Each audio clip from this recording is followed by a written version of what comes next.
waxaa xaalad aan fadhinin laga soo sheegayaa maamulka Galmudug. Wasiirkii amniga ee maamulkaasi Axmed Macalin Fiqi ayaa sida uu soo dhigay bartiisa Facebook waxa uu kaga tagay shaqadii wasaaradda amniga ee maamulka Galmudug waxaana iscadilaadiisa kadib xalay magaalada Dhuusamareeb ka jiray gadood ay sameeyeen qaar kamid ah ciidanka Galmudug. waxaa sidoo kale jiray kulan ay isugu yimaadeen madaxweynaha maamulka Galmudug Axmed Cabdi Kaariye Qoorqoor iyo golihiisa wasiirada oo looga hadlayay amniga Galmudug iyo dardargelinta doorashada xildhibaanada baarlamaanka federaaliga. Haddaba waa kan wasiirka warfaafinta maamulkaasi Axmed Shiraf Ragle oo xaaladii ugu dambeeyay ee halkaasi ka jira ka waramaya. Bismillaahi Rahmaani Rahiim. dhaqdhaqaaqyo xoogan oo amniga lagu eegayo ayaa madaxweynuhu sida ugu soo laabtay magaalada Dhuusamareeb si isdaba jooga madaxtooyada uga soconayay. Wana wuxuu ahaa shirkii golaha wasiirada saacado badan qaatay.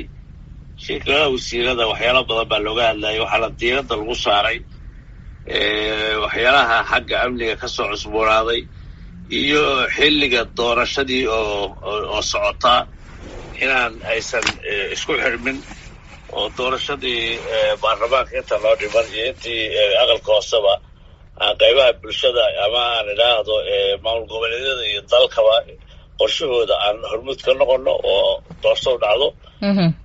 amnigana wixii ka soo kordhay layska warsamay kabacdina la qaatay in ay dowladdu mas-uul ka tahay ammaanka Galmudug si dadku ay ugu suurto gasho inay ku noolaadaan dowlad sharciya iyo nidaam iyo kala dambeyn iyadoo mar walba baaqayga aan u dirnay dadka Soomaaliyeed dadka reer Galmudug ee jooga deegaanka inay ilaashadaan nabadda iyo kala dambeynta dowladda sharciga ee meesha ka jirtana ay la shaqeeyaan.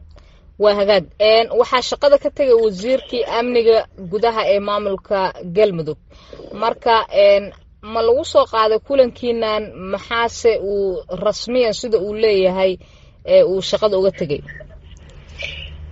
maya laguma soo qaadin wasiirku asaga xor ah oo waxa weeyaan baraha bulshada iyo meelaha wararka laga helana galabta goorsii horeysay ayaa uu wasiirku dhigay shirka iyaga golaha wasiiradana arrintaas laguma soo qaadan si toos iyo si dadbalmidna. waxaa jirta in ciidamo ay gadoodeen sida wararku ay sheegayaan kadib iscasilaadiisii arrintaasi ma jirtaa? maya waxba kama jiraan ciidamo gadooday ma jiraan oo iscalaada luqu leh. ciidamada waxa weeyaan mushaarooyin iyo waxbaa la siiyaa marka ciidamo aan mushaarka usoo dhicin oo ciidamada xilligii mushaarka la gaaray marka mar walba way dhacaan xagga farsamada mushaarku wax isdhaafdhaafaan dhalinyaro mushaarku usoo dhicin oo kuwii shalay usoo dhacay ku lug la weeyo waana arrin xalinteeda faraha lagu hayo wax ku saabsan ama siyaasad ama iscasilaada maaha. waa ciidamo intee lag marka ciidamadaas? lama tirin laakiin waxa weeyaan waa dhalinyaradu ulajeedadooda ay tahay in xuquuqda ay lahaayeen ay tilmaamayaan laakiin wax siyaasad ku salaysan iyo arrimahaas midna maaha. waa gartay dagaalka ka dhanka al-shabaab iyo dhinaca kaleta ahlu sunna xaalkeeda halkee ayuu ku dambeeyey?